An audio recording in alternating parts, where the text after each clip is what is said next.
In fact சொல்லப்போனால் நேற்று அவர் சொன்னால் திமுகவில் இருக்க ஒரு கட்சியில் பேசிகிட்டு இருக்கோன்னு எல்லாரும் தேமுதிக சொல்லிட்டு இருந்தாங்க. எனக்கு என்னமோ வேல்முருகன் மேலே தான் டவுட்டாக இருக்குது. ஏன்னா வேல்முருகன் தம்பி தான் பாமக தலைவரை போய் பார்த்துட்டு வந்தார். ஓகேங்களா, அது எல்லாமே ஒரு இன்டர்லிங்க்டாக எனக்கு தோணுது. அங்கேருந்து உருவுனா இவங்கள தான் உருவாகணும்னு தோணுது.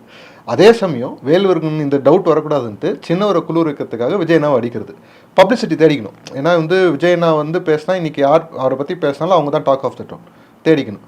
அதில் எடுத்த விஷயம் ரொம்ப தப்பானது. அதுதான் நம்ம எல்லாருமே கண்டிக்கிறோம். அவர் விஜயண்ணாவை பற்றி 1000 விமர்சனம் எல்லாருமே வைக்கிறாங்க. அவரை வச்சுட்டு போடல, அவர் ஒரு அரசியல் கட்சி தலைவர் வச்சுட்டு போட்டோம். அரசியல் கட்சி தலைவர் இல்லை, ஓகேங்களா, ஒரு இன்னொரு கட்சியோட எம்எல்ஏ, திமுகவோட எம்எல்ஏ, அவர் சொந்த கட்சியே தலைவர் இல்லாமல் இருக்குது. ஆனால் அதை தாண்டி பொதுமக்களை, பெண்களை எல்லாரையும் கொச்சப்படுத்தி பேசி அந்த ஒரு நல்ல விஷயத்த ஒரு நல்ல இடத்துல நடந்த விஷயத்த அதை எப்படிலாம் திருச்சி பேசி ஒரு பர்செப்ஷன் இதை உருவாக்க முடியும். அதாவது எல்லாருக்குள்ளேயும் அந்த கன்சர்வேட்டிவ் தாட் இருக்கும். அதை தேவையில்லாமல் நோண்டி எடுத்து அந்த குட் டச்சுக்கும் பேட் டச்சுக்குமே வித்தியாசம் தெரியாத